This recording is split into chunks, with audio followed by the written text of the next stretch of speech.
Salário mínimo da função pública duplica com a tabela salarial única. PRM desaconselha a manifestação amanhã e diz estar pronta para intervir. União Europeia aprova 89 milhões de euros para ajudar a combater o terrorismo em Cabo Delgado.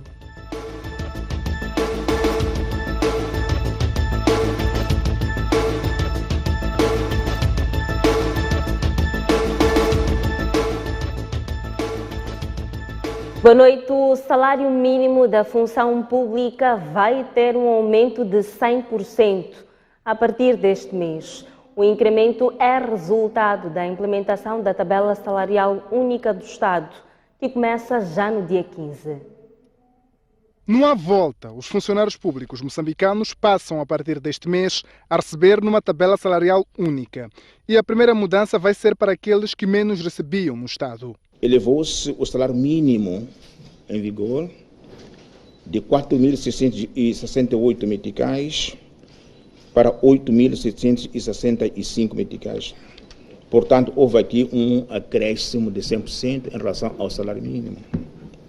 Correspondente ao salário mínimo na tabela salarial única, o nível salarial 1. Enquanto que o nível mais alto da tabela salarial corresponde ao nível 21A, que por coincidência é o nível de referência salarial, dentro dos critérios definidos por lei. Tem este nível salarial 21A, o salário máximo, que é o máximo da tabela, que corresponde a 165.758 meticais. A medida deve, em princípio, abranger a todos os funcionários, mas até a tarde desta quarta-feira, nem todos tinham a sua situação regularizada. Neste momento foram executados cerca de 80%, corresponde a 306 mil funcionários, dos 382.728 funcionários no ativo. Portanto, estes funcionários todos já estão enquadrados, obedecendo a todos os critérios que são chamados para o enquadramento dos funcionários, e esses funcionários todos já estão em condições de receber os salários de acordo com os critérios definidos na tabela salarial única. Neste momento ainda não se sabe quantos do universo terão aumento ou manutenção salarial. A pergunta que eu coloco é quantos é que vão aumentar, vamos ver depois de concluir todo o processo de enquadramento dos funcionários. Porque ali todos os funcionários já estarão nos 21 níveis salariais. Então aí é onde vai se ver quantos funcionários é que tiveram seus salários incrementados em razão do seu enquadramento e quais são os funcionários que vão manter os níveis salariais. Mas também é importante fazer referência, por exemplo, em relação a este baixar. Pode acontecer que o funcionário venha a ser enquadrado no nível salarial que corresponde ao salário que não era aquele. Portanto, aqui para dizer que esse aspecto também a própria lei já faz a cautela isso. É por isso que prevê que esse funcionário, a própria lei diz que nenhum funcionário pode receber um salário inferior àquele que recebia em razão da implementação da reforma. Daí que se aplica um elemento corretivo exatamente para que todos os funcionários não estejam numa situação prejudicada em razão da reforma. O Ministério da Economia e Finanças assegura que até sexta-feira, data em que se começam a pagar os salários da função pública, deverão ser concluídos todos os cálculos e a integração dos restantes 20%. Mas pode haver falhas e já há uma solução prevista. Obviamente, aquele que não for enquadrado há de receber o salário nos critérios, no regime atual, e após o enquadramento dele, há de receber os retroativos que correspondem ao salário que receberia se o enquadramento dele tivesse ocorrido exatamente no período previsto na... Os dados específicos de cada um dos funcionários deverão ser encontrados no Boletim da República, que, segundo o Ministério, já foi publicado. Está a decorrer esta noite uma sessão do Conselho de Ministros extraordinária. Ainda não se sabe do assunto em discussão. Poderemos acompanhar esta matéria daqui a pouco. Agora, Moçambique atingiu um novo recorde de aumento de preços em junho passado. O Instituto Nacional de Estatística diz que a inflação foi de 10,81%. Junho foi um mês de aperto das contas para as famílias. O poder de compra reduziu com o registro da maior subida de preços dos últimos 4 anos, de 10,81%. Em maio, a inflação situou-se em 9,31%, tendo registrado uma subida de 150 pontos base em junho, segundo indica um novo relatório do Índice de Preços ao Consumidor. O clima inflacionista global, causado pela guerra entre a Rússia e a Ucrânia e o aumento do preço dos combustíveis, estão por trás da subida dos custos que se verifica desde o início deste ano. Em termos acumulativos, desde o início de 2022, o nível geral de preços em Moçambique agravou-se em 6,44%. As divisões de alimentação, bebidas não alcoólicas e transportes foram, em termos homólogos, os que registraram maior variação de preços. Os dados são de junho, mas com a última subida dos combustíveis, os produtos em alguns mercados da cidade de Maputo foram mais caros. Os preços que comprava no mês passado, esse mês já subiu. Batata que levávamos a 280, agora subiu para 300. Não há nada que não subiu. Tudo subiu mesmo. Normalmente, assiste-se a um recuo dos preços entre maio e julho devido ao período de colheitas e abundância de produtos nos mercados, mas este ano a situação foi anulada. A inflação mensal de maio foi de 1% e em junho de 0,83%. E já há quem vê algumas moedas a mais saindo do seu bolso, como Linda Guambi, que lamenta o aumento de custos. Antigamente 1 quilo era 50 meticais, subiu pouco, 0,70 meticais. E tomate de 100 era muito. Os valores do índice de preços ao consumidor são calculados pelo INE a partir das variações de preço de um cabaz de bens e serviços, com dados recolhidos nas cidades de Maputo, Beira e Nampula. Recordar que o Banco de Moçambique já havia alertado para a subida dos preços igual ou superior a 10% devido à crise atual. O presidente da República chamou as confissões religiosas para falar do custo de vida, de combate ao terrorismo e das mudanças climáticas. As igrejas querem que haja informação atempada para evitar conflitos. O encontro havido na Presidência da República esta quarta-feira foi convocado um dia antes pelo Presidente da República. Face aos desafios atuais, Filipe Nyusi lembra que as confissões religiosas têm um papel importante. O vosso papel é muito forte. Temos desafios agora ligados a atos de terrorismo que assola a província de Cabo Delgado, nos seus distritos do norte. Mas também temos desafios sobre a situação atual de custo de vida em Moçambique. E sendo nós moçambicanos, a solução ou os problemas só podem sair de nós mesmos. Falando em soluções vindas dos próprios moçambicanos, as confissões pediram que houvesse maior comunicação em situações de subida de custo de vida para se evitar conflitos. Deram um exemplo concreto, antes de subir o preço do combustível, comunicar às pessoas que estão mais ligadas a isso, são transportadores, são etc., agricultores, para eles fazerem parte da solução, faça essa consciência coletiva de que não são problemas provocados pelo governo ou por alguém que tem vontade, são problemas universais, mas precisamos de fazer parte da solução e concordo até quando encorajam que tem que haver mais produção. A predisposição de continuar a orar para a paz em Moçambique. E saúde, esse interesse de mobilizar movimentos públicos para rezar-se pela paz em Moçambique. No mesmo contexto do custo de vida, a atuação da Polícia Municipal foi também uma das matérias abordadas. Iremos estudar a questão que colocaram, que é a necessidade de haver mais interação com a Polícia Municipal em todas vertentes para apoiar, para suavizar o custo de vida, não exercer mais pressão sobre as pessoas que já estão, por si, são muito pressionadas. Filipe Núcia aproveitou a ocasião para agradecer às igrejas pelo apoio aos deslocados vítimas do terrorismo.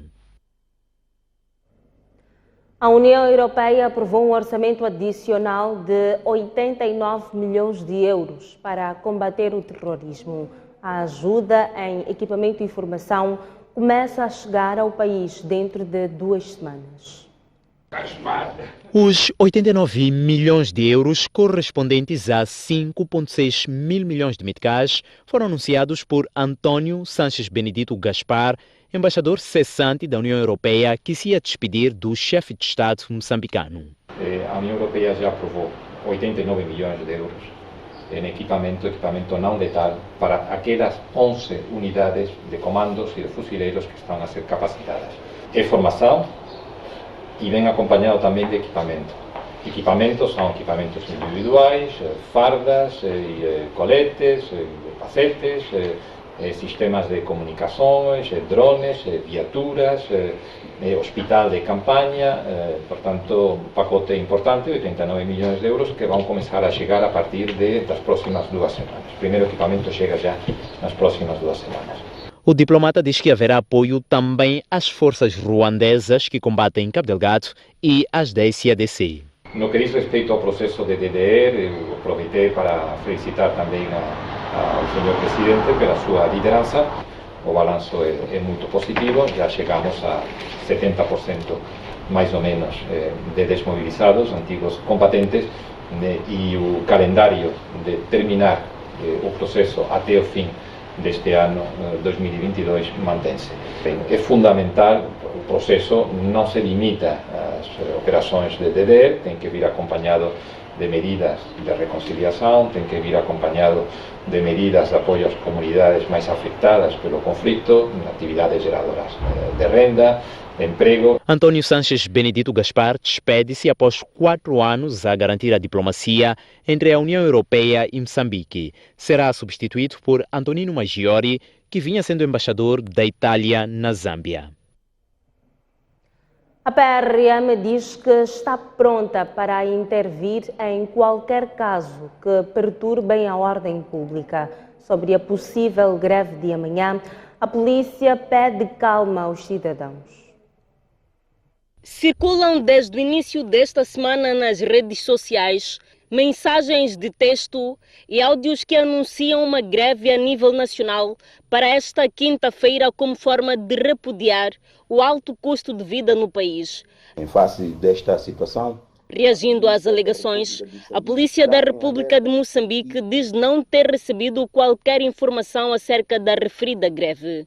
Para evitar desordem, a PRM reforçou vigilância em todo o país. A Polícia da República de Moçambique está em alerta e em prontidão operacional, tendo reforçado a vigilância e patrulhamento ostensivo em todo o território nacional, com maior incidência nos centros urbanos, principais vias rodoviárias, terminais rodoviários e nos objetos estratégicos, econômicos e sociais. O porta-voz da PRM fez saber ainda que está a investigar por forma a identificar os autores das mensagens e apela a todos a manterem a calma. O trabalho que estamos a referir não é só, portanto, o trabalho profilático para que a greve não ocorra amanhã, é também de investigação para sabermos quem são as pessoas que têm estado a propagar essas mensagens, que nós acreditamos que, por histórico daquilo que tem acontecido, infelizmente, pessoas de má fé têm criado agitação e acabamos assistindo, infelizmente, como disse, a situações de desordem pública, situações de vandalismo, situações de violência. E para, portanto, prevenir que essas situações não ocorram, é este o posicionamento que estamos aqui a comunicar e apelamos mais uma vez para que as pessoas não adiram a estas manifestações, a esta greve, que é considerada ilegal, porque os respectivos promotores não estão a dar a cara, não estão a seguir aquilo que está plasmado na lei para, portanto, o exercício da liberdade de manifestação dos cidadãos. Esta quarta-feira, o movimento sindical moçambicano, que engloba várias organizações, emitiu uma nota onde apela a todos a se fazerem aos seus locais de trabalho. Já terminou a greve dos transportadores semicoletivos de passageiros na cidade da Beira. As atividades retomam e o preço do chapa não vai subir. Mas daqui nós vamos trabalhar. Vamos trabalhar, sim. Então uma salva de palmas. Foi no meio destes aplausos que terminou o anunciado e aguardado encontro entre a Associação dos Transportadores da Beira e o DIL do Chiveve, que tinha em vista encontrar solução para pôr fim à greve dos chapeiros, que iniciou na passada segunda-feira, que tinha como objetivo reivindicar a entrada em vigor das novas tarifas aprovadas há cerca de um mês, que é de mais 5 meticais em cada 10 quilómetros, mas que ainda não entrou em vigor porque está dependente da ratificação do Ministério dos Transportes, mas que os transportadores julgavam que a idilidade é que está a emperrar o processo, já que o município tinha avançado uma contraproposta de 4 meticais em cada 10 quilómetros. Todas as outras matérias administrativas que o município delibera, depois da deliberação, deve submeter ao Ministério de Tutela. Mas este é o problema da descentralização. É descentralização não descentralizado. Porque se estivesse na totalidade descentralizada, era aprovei, apliquei. Albano Caris garantiu aos transportadores que vai continuar a usar todos os mecanismos legais para pressionar o Ministério dos Transportes e Comunicações a ratificar o documento o mais breve possível, apesar do prazo legal ser de 40 dias. Se até sexta-feira não tivermos a luz verde do que nós estamos a discutir aqui, segunda-feira o ministro vai me receber no escritório dele. O presidente da TAB voltou a alegar deficiente comunicação entre os associados e a idilidade como a causa que contribuiu para a paralisação das suas atividades. Podemos dizer desculpe, assim, senhor presidente, por termos lhe despido a roupa perante a cidade, perante o mundo, perante o país.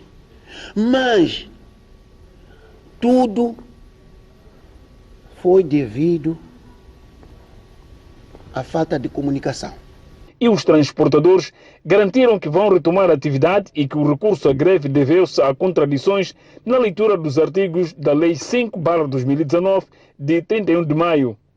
O sofrimento da população não era de nosso maior agrado, mas porque não havia solução, de facto, porque havia contradições dos artigos invocados, tivemos que tomar aquela medida que tomamos. Agora estamos satisfeitos com esta promessa, porque sabemos que em breve havemos ter, tanto a tarifa aprovada.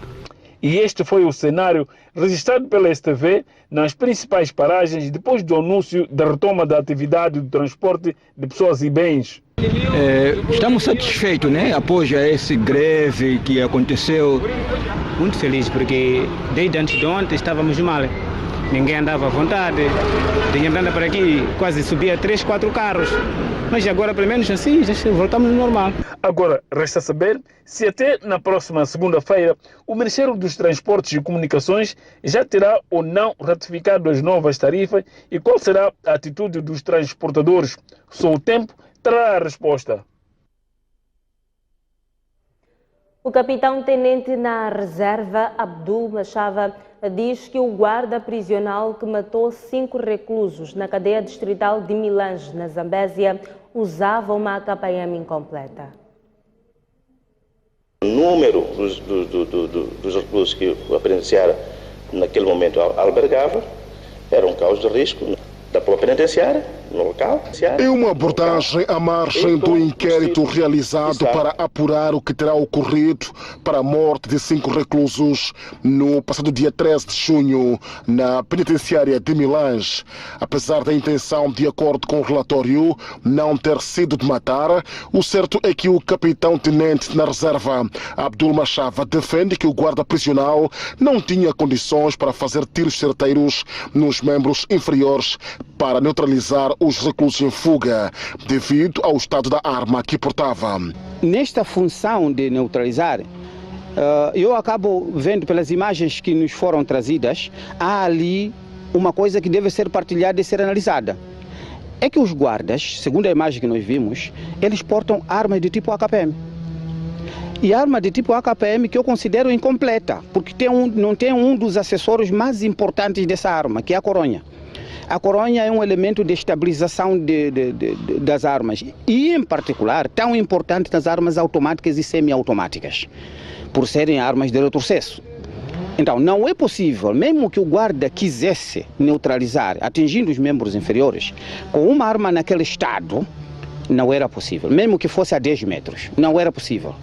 Porque sem coronha, a arma deixa de ter precisão.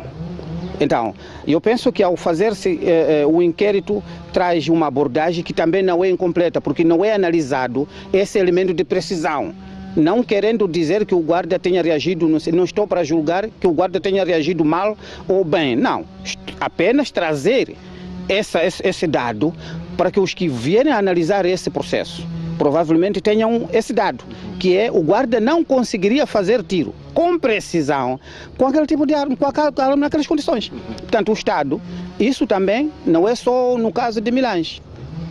Em toda a cidade, por exemplo, da cidade de Climane e em outras cidades, é normal aparecer agentes de polícia com arma AKPM sem coronha.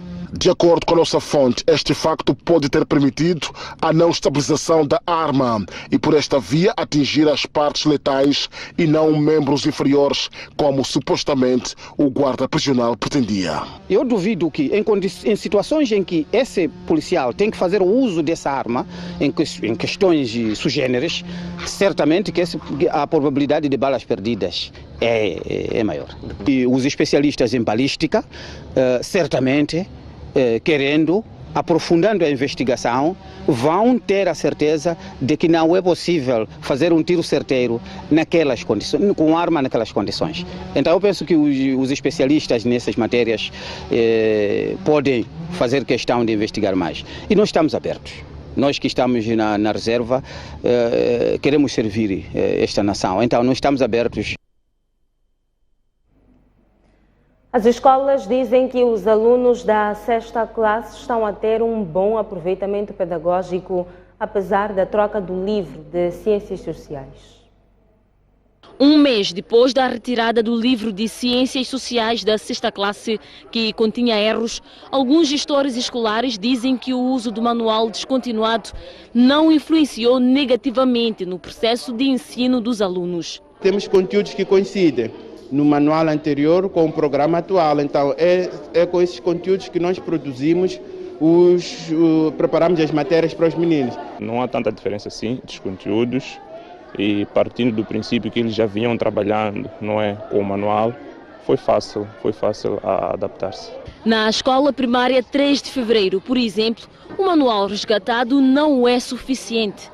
A solução é garantir pelo menos um livro em cada carteira para que todos os alunos tenham acesso aos conteúdos. Há um mês que já estamos a trabalhar assim e os professores não têm relatado dificuldades. Eles investigam, procuram outros instrumentos para apoiar o processo de avaliação e o processo de ensino-aprendizagem. O cenário é similar na escola primária completa Maguiguana, onde os professores procuram adaptar o manual resgatado ao programa elaborado para o presente ano letivo. O nosso trabalho é que nós devemos levar o conteúdo do antigo, tentar adequar ao programa do novo. Para os alunos foi fácil, porque é um livro que estavam já habituados do que o novo, que já vinha com esses probleminhas. Recorde-se que o livro da sexta classe, que continha erros, foi retirado das escolas por orientação do Ministério da Educação e Desenvolvimento Humano e passou a utilizar manuais descontinuados.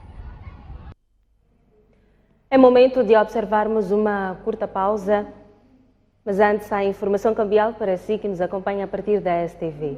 Até já.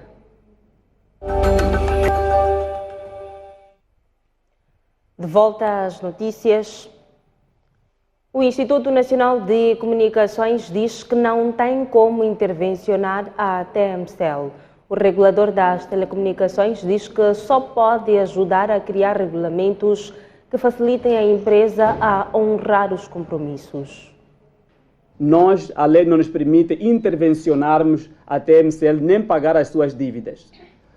As nossas ações vão se concentrar em medidas regulatórias facilitadoras para que essa operadora volte a operar e a honrar os seus compromissos no mercado. O presidente do Conselho de Administração do INCM falava no âmbito das celebrações dos 30 anos da instituição pública, que revelou na ocasião que em breve vai ampliar a capacidade de oferta da tecnologia 3G das operadoras de telecomunicações no país. Tomamos a iniciativa de tornar disponível um espectro adicional de mais 2 MHz aos operadores de telefonia móvel que existem no nosso país, para que eles passem a sua banda de transmissão dos 8 MHz para 10 MHz cada um dos operadores.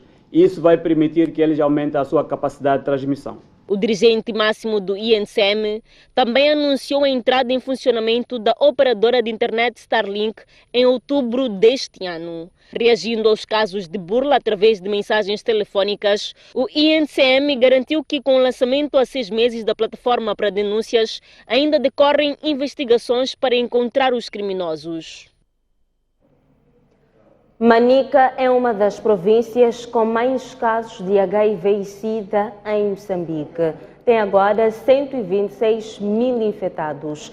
A localização da província e o consumo de drogas explicam os altos índices da doença. Dados do setor da saúde apontam que Manica é uma das províncias com elevados índices de seroprevalência do HIV-SIDA, com o gráfico a apontar para 13,5%.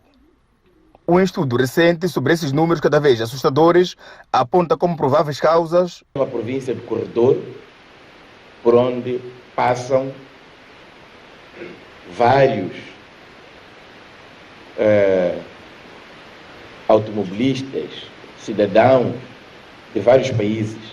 O HIV-SIDA está associado a outros males, a outros problemas sociais e de saúde, tais como consumo ilícito de drogas, consumo excessivo do álcool.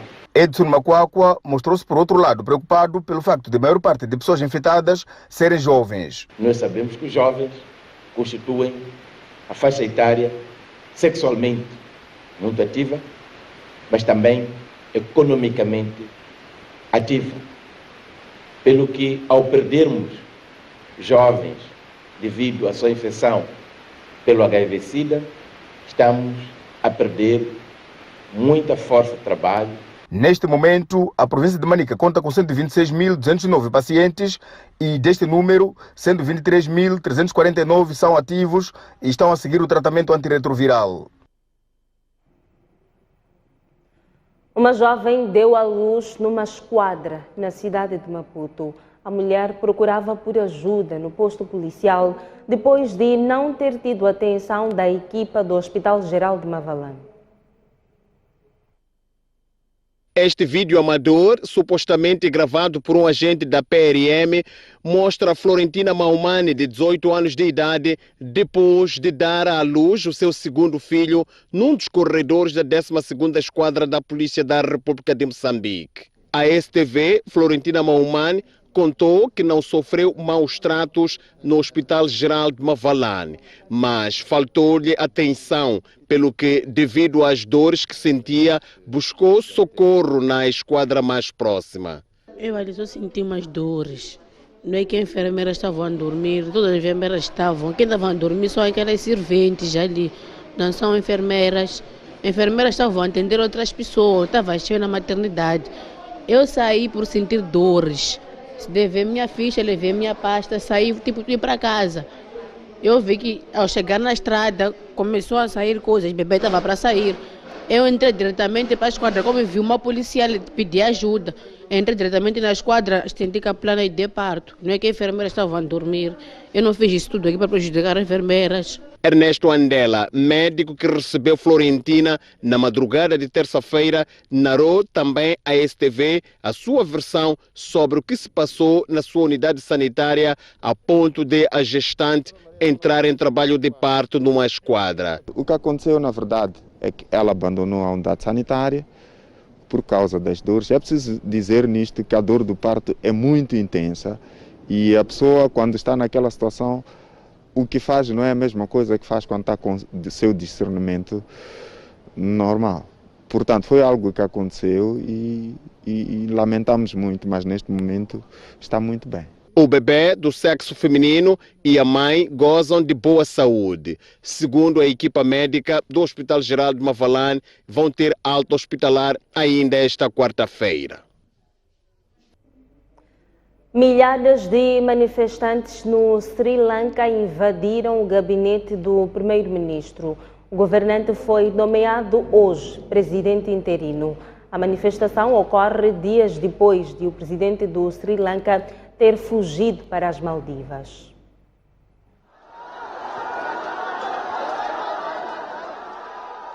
A fúria dos singaleses que se manifestam desde a última semana está cada vez mais a intensificar-se. Esta quarta-feira, os manifestantes invadiram o gabinete do primeiro-ministro após ter sido nomeado ao cargo de presidente interino de Sri Lanka. Depois de ter o seu gabinete invadido por manifestantes no último sábado, o presidente do Sri Lanka, Gotabaya Rajapaksa, abandonou o país rumo a Maldivas juntamente com a sua esposa. Para não deixar vago o cargo de presidente da República, Rajapaksa decidiu nomear Ranil Wickremesinghe ao cargo de presidente interino de Sri Lanka. Entretanto, a decisão não foi bem acolhida pela população, que virou a sua fúria contra o primeiro-ministro, exigindo a sua demissão.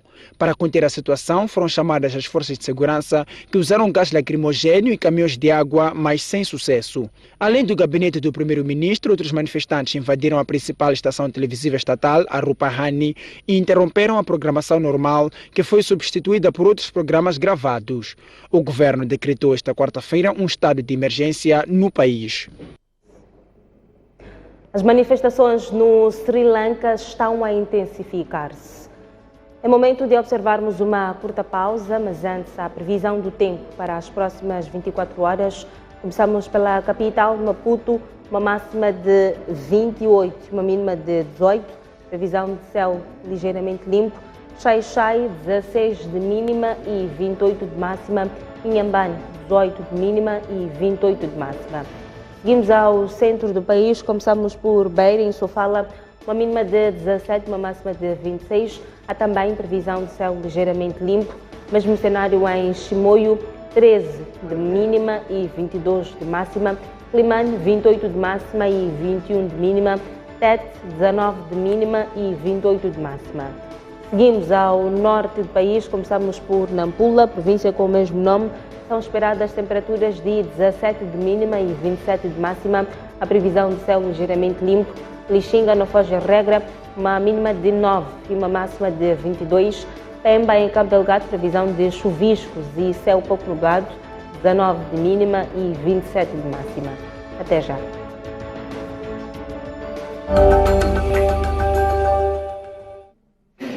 De volta às notícias. O Conselho de Ministros esteve reunido em sessão extraordinária. Vamos saber do assunto discutido a partir da Presidência da República. Acompanhe. Solidariedade mútua existente entre os povos, governos e os estados moçambicano e angolano, assim como na conjugação de esforços para a libertação dos dois países da denominação colonial, bem como na consolidação da independência nacional, o engenheiro José Eduardo dos Santos granjeou, a nível regional e internacional, um elevado prestígio e estima, sobretudo no contexto da luta pela igualdade racial, contra o apartheid e em prol da liberdade, dignidade e progresso econômico e social dos países da África Austral e do continente africano no geral, e ainda o papel que desempenhou como um dos pioneiros na fundação da atual SADC na promoção do diálogo, da estabilidade e da paz entre os povos da região.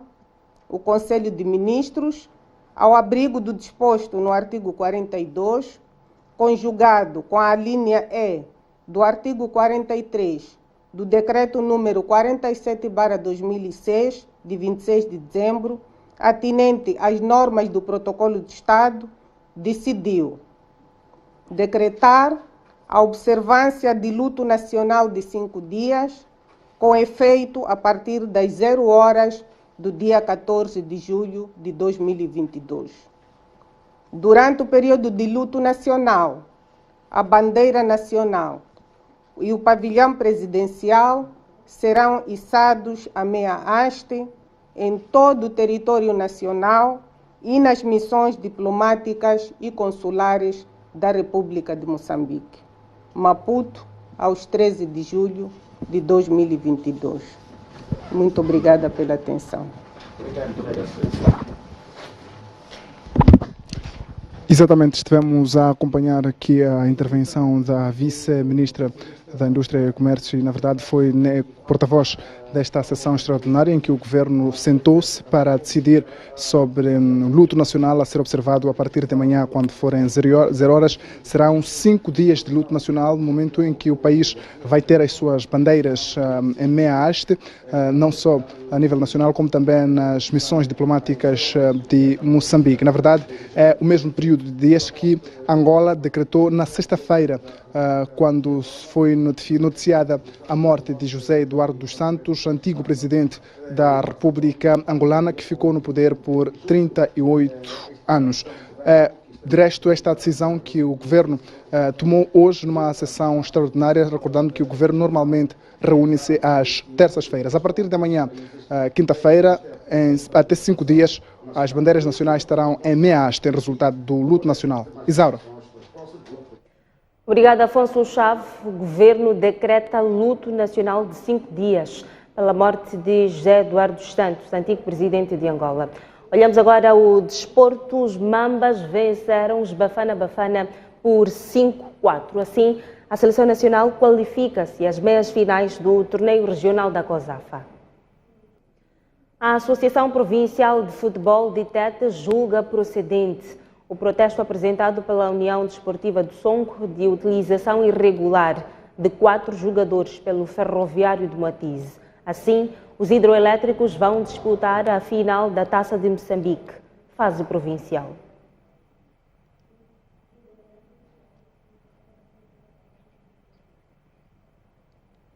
Vamos então acompanhar. Após perder na lotaria de grandes penalidades diante do Ferroviário de Moatize, em jogo das meias finais da fase provincial da Taça de Moçambique, a União Desportiva do Songo submeteu um protesto à Associação Provincial de Futebol de Tete, alegadamente por o seu adversário ter usado irregularmente 4 jogadores. No referido protesto, a União Desportiva do Songo alegava a má inscrição de 4 jogadores por parte dos Locomotivas de Moatize, pelo que os hidroelétricos recorreram aos documentos relativos à inscrição dos mesmos no sistema TMS, gerido pela Federação Moçambicana de Futebol. 2 semanas depois, eis que a Associação Provincial de Futebol de Tete julga procedente o protesto dos hidroelétricos, uma vez que se provou que os 4 jogadores estavam mal inscritos. Neste sentido, a União Desportiva de Songo vai disputar a final diante do Futebol Clube de Bagamoio, que nas meias finais derrotou o Desportivo de Tete por 2-1. Os hidroelétricos são os atuais detentores da Taça de Moçambique, após terem vencido na final em 2019 o Ferroviário de Maputo por 2-0. Os campeonatos da cidade de Maputo em atletismo foram cancelados por decisão do Fundo de Promoção Desportiva. As provas estavam agendadas para o dia 23 deste mês. Um espetáculo musical agendado para o dia 23 de julho condiciona a preparação de atletas para competições internacionais nas quais procuram melhorar as suas marcas e elevar cada vez mais a bandeira de Moçambique. Não é correto isto. Não tem cabimento que nós tenhamos que sair do nosso parque, da nossa pista, da nossa casa, para dar lugar a outras pessoas que vêm de fora, fazer um espetáculo musical, e nós ficarmos privados de competir no único parque, na única pista que tem condições em Moçambique. A falta de provas poderá trazer resultados pouco esperados para os atletas. Não estou a dizer que vão fazer um mau mundial, mas estão prejudicados e os resultados não serão aqueles resultados que nós estávamos à espera. Dirigentes ainda reuniram-se para resolver o problema, mas o Fundo de Promoção Desportiva manteve-se no silêncio. A Federação Moçambicana do Atletismo assume a culpa. Nós não comunicamos, a associação em especial, eu também tenho que dar a cara ao presidente, não comunicamos ao FPD desta atividade. eles comunicaram primeiro, então ficou definido que nossas atividades devem ser sempre comunicadas para não existir estes entraves. Mas há divergência quanto ao aproveitamento do Parque dos Continuadores. Por que tem que ser na pista de atletismo? A pista do atletismo não é a pista de espetáculos, isto aqui não é uma sala de festas. Nós temos que ter respeito pelo atletismo. E não podemos parar de rentabilizar uma coisa para dar benefícios. Jogos da Commonwealth decorrem de 28 de julho a 8 de agosto na Inglaterra, enquanto o Mundial de Júnior será de 1 a 6 de agosto na Colômbia. Olhamos agora a página cultural. O projeto Chiquites realiza em Maputo a segunda série de concertos da temporada de música clássica. Durante 2 dias vão atuar estudantes moçambicanos que se estão a formar em Portugal.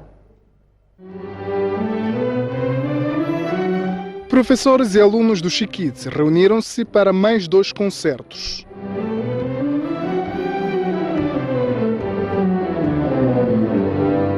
O primeiro concerto, designado Noite Clássica, irá acontecer no Cinescala, às 19 horas desta sexta-feira.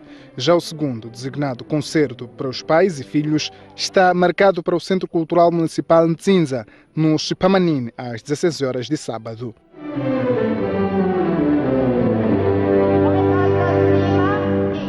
A segunda série de concertos da temporada deste ano contará com atuações de 2 estudantes moçambicanos que estão a formar-se em Portugal, Enérgio Macome e Cleide Alfainho. Trago o que eu aprendi fora, aqui para Moçambique, ajudo os meus colegas. Vou tocar o concerto em Lá menor e pronto, espero que seja um concerto que o público goste, porque será a minha primeira vez também a tocar a solo. De Barcelona, com efeito, veio a mezzo-soprano moçambicana Mariana Carrilho, que tem colaborado com o Chiquites há muitos anos. Estarei nos 2 dias, foi a convite do Chiquites que eu vim cá. Também tenho dado uma masterclass às alunas do coro, que têm feito também algumas peças como solistas. Quem também volta a atuar na temporada de música clássica é a cantora Xichelle Langa. Vamos ter um estilo de música e vamos representar de forma clássica. E eu acho isto muito interessante. Os 2 concertos da temporada de música clássica têm a direção artística de Kika Materula. E agora vamos ao encontro de Boaventura Mocipo para os destaques do Noite Informativa de hoje. Mocipo, boa noite. Boa noite, Zaura. Boa noite aos nossos telespectadores. Um Conselho de Ministros extraordinário, portanto, uma reunião do Governo extraordinária, aguardada com muita expectativa, tendo em conta o contexto socioeconômico que o país vive. Afinal, este mesmo Conselho de Ministros extraordinário não respondeu a muitas questões dos problemas por que o país passa hoje. Quando falamos dos problemas, estamos a falar essencialmente da crise do preço dos combustíveis ao nível do mercado internacional e os seus impactos na subida generalizada dos preços. Era esta a expectativa que, de alguma forma, havia em relação a este Conselho de Ministros extraordinário. A reunião serviu essencialmente para decisões sobre questões protocolares do Estado moçambicano em relação à morte de José Eduardo dos Santos, antigo presidente de Angola. De qualquer forma, vamos abordar este tema aqui no Noite Informativa com os nossos 3 convidados habituais às quartas-feiras, nomeadamente Ismael Moisés Melha Cuco e Américo Ubis. Logo a abrir o Noite Informativa, recebo aquele que se tornou, de alguma forma, o porta-voz da implementação da tabela salarial única, o diretor adjunto da Contabilidade Pública. Vamos aqui abordar tudo o que falta explicar sobre esta mesma tabela salarial única. Quando esta tabela foi criada, um dos seus objetivos era integrar os funcionários e agentes públicos, portanto, nas carreiras. Vamos aqui discutir se este objetivo foi atingido. Foi anunciado hoje que o salário mínimo na função pública vai duplicar, sai de 4.000 meticais para 8.000 meticais. Esta questão só faz sentido se disser qual é o número de pessoas que recebe ou que oferece o salário mínimo ao nível do aparelho do Estado. Vamos também entender o que de facto aumentou, em que carreiras e como é que aumenta. Vamos também compreender o processo ainda não está concluído, quais são os prazos, quais são os desafios que se levantam. A tabela salarial única foi também criada como um elemento de competitividade na função pública, ou seja, para travar, digamos, a fuga de cérebros no aparelho do Estado. Até que ponto é que esta tabela que passou a conhecer-se melhor, hoje ela trava ou torna o Estado atrativo e competitivo, de forma a que não haja saída de quadros. Ainda hoje vamos abordar o silêncio da Ministra da Administração Estatal e Função Pública, Ana Comuane. Há sensivelmente 3 semanas despoletou a polêmica em que esta ministra assinou, portanto, um documento a dar privilégios a dependentes de combatentes de luta de libertação nacional. Passadas 3 semanas, a ministra ainda não veio explicar por que é que uns são diferentes dos outros. Há amanhã o seu conselho coordenador, uma reunião onde, eventualmente, a ministra poderá explicar ou disponibilizar o documento legal em que fundamenta esta decisão de privilegiar uns em detrimento dos outros. São estes os temas de noite informativa de hoje, caro telespectador. Já, nesta TV Notícias. Eu e os meus convidados aguardamos por si. Até já. O convite está feito. Acompanha daqui a pouco o Noite Informativa no canal de Notícias. É tudo no Jornal da Noite. Obrigada pela atenção dispensada. Vemo-nos amanhã, à mesma hora. Boa noite e bom descanso.